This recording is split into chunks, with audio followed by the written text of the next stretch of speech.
employed at a law firm that's then bidding on city government, on city jobs.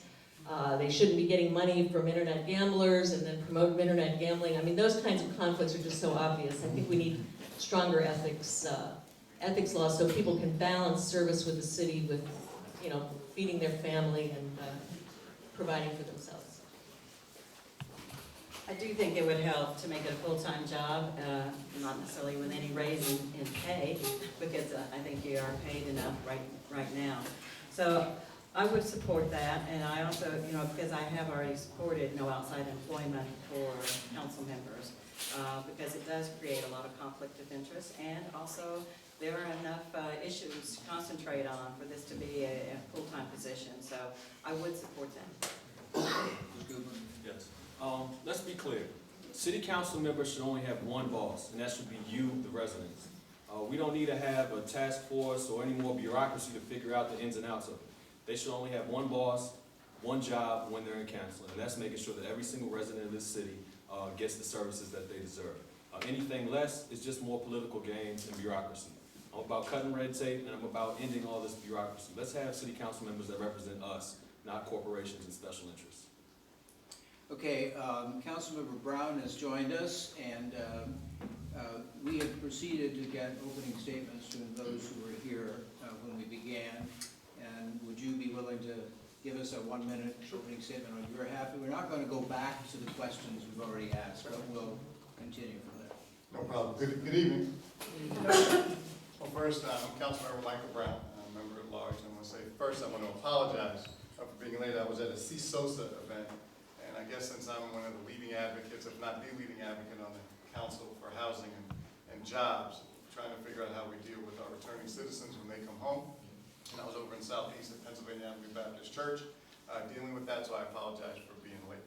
I certainly would love to get the support of DC for Democracy. Clearly, they are on the cutting edge of dealing with issues for everything from our safety net issues, housing, jobs, where I happen to be a leading advocate on all 3 of those fronts. And will continue to do that if I can get another 4 years from you. So thank you very much for having me. Okay. All right, next question. And in this case, we'll start with Ms. Wilcox, go the opposite direction, and then come back and pick up you two, okay? How should the council conduct its legitimate oversight responsibilities for education? Well, that's a good question. Is this a 30-second or 1 minute? No, this is a full 1 minute. A full 1 minute, okay. Yeah. Well, I was actually on the school board at a time when the board actually had power for part of the time, and then the control board took that power away, and we had a trustee board. I think at the time the board had its power, it was difficult for the council to play a meaningful role because they did appropriate the money, but they were afraid to step on the toes of the board members, and so it was a very inefficient system. Now we have, I guess, the committee of the whole handling education, and I think maybe we need to have an education committee again. I think there needs, when you had Hilda Mason and her staff providing focus on education, there was a group that was working on it full time. I think we should go back to that, but I think it does benefit the schools to have the whole council and all the city leaders working hard on education. It's the most critical thing we have to work on, and I think we made strides in terms of having charter schools, more variety. We still need to have strong public schools. That's a basic tenet of our society, I think, so we shouldn't abandon the public schools. School reform and it moving forward at a fast pace is the most important thing that we can do in the city council and in the city government. City council's role in that, in my mind, is to have vision, to be able to give Kaya Henderson, the chancellor, the space and the direction to go forward, and to go forward as quickly as possible.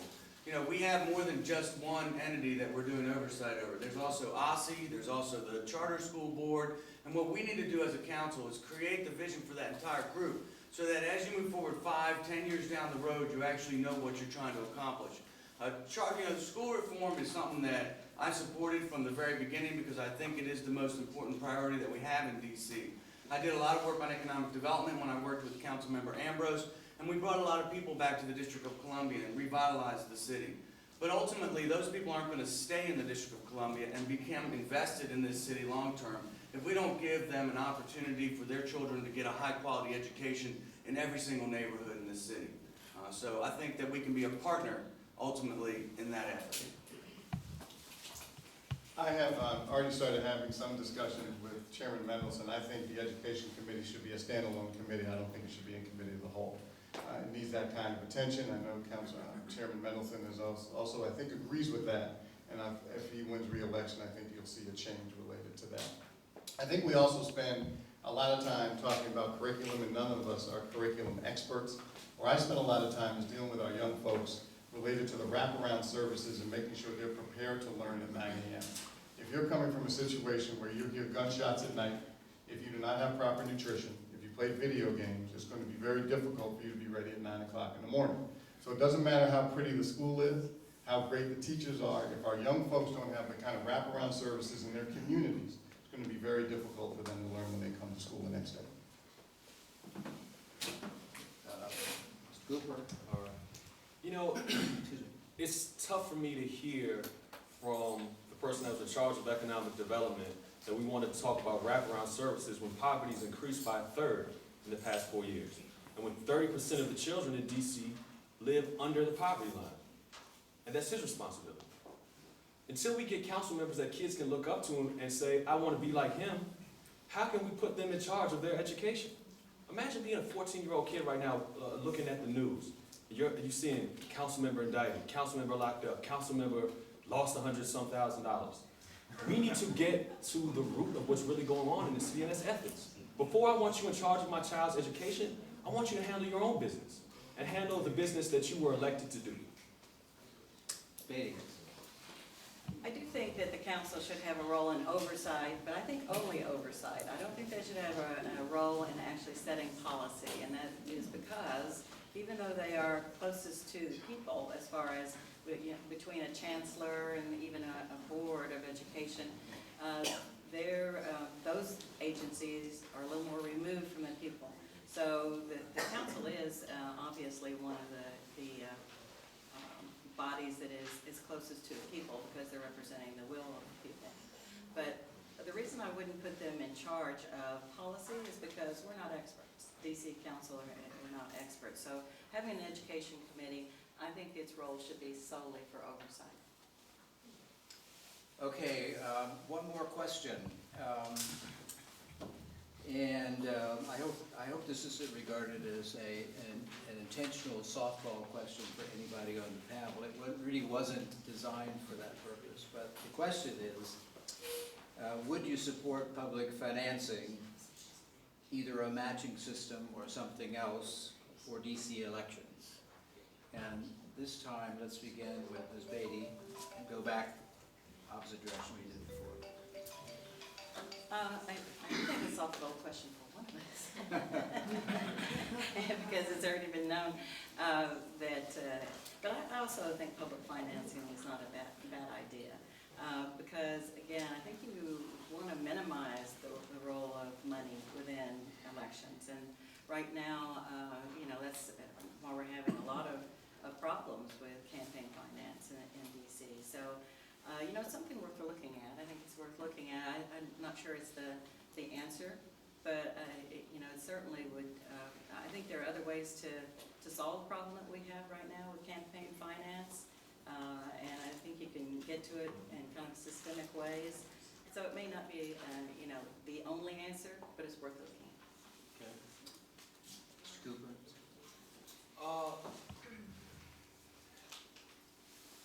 If council members had come out, as I did, and supported I-70, then we wouldn't have to worry about corporate influence in this electoral process. And so that's first. I think that we need to make sure that I-70 gets a vote for the people of the city.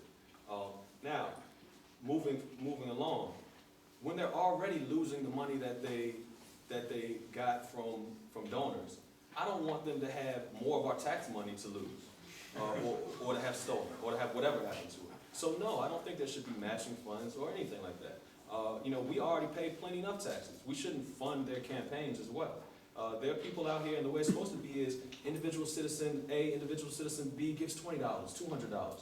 Not, a corporation gets everybody to give $1,000 and then pays them on the back end. So I think that if we use the system the way it's supposed to be used and don't pervert the system, then we don't need things like matching funds or funds from the city for elections. I have to admit that I'm now unsure who goes next. Councilman Brown, okay. I did introduce public financing of our elections the last couple of weeks, and experts say that that is the only way to really keep corporate dollars out of campaigns. I've actually been talking about it for the last 7 years. I'm proud that some of my colleagues did raise their hand to also co-sponsor that. So as we have this discussion about campaign finance reform, public financing is one of the options on the table that will be vetted, researched, will be experts in to talk about it. New York just seems to have the best model. That's the model that we've researched, that's the model we'll be looking at. There are a couple of other jurisdictions that have the same thing, but public financing is really the only way that you can level the playing field relative to dollars in campaigns. You know, I think it's great that Councilmember Brown and I agree on this issue. You know, I think it's very important that we look at that really closely. You know, I put out a paper about 2 months ago saying that we should look into public financing and also just look into a lot more ethics issues. I think that Councilmember Bowser and the council made a good start last year, but ultimately we have a long way to go. I've also now met with folks at Common Cause who I know are now willing to work with us very closely to benchmark and make sure we do the studies that are proper so that when we get down there in the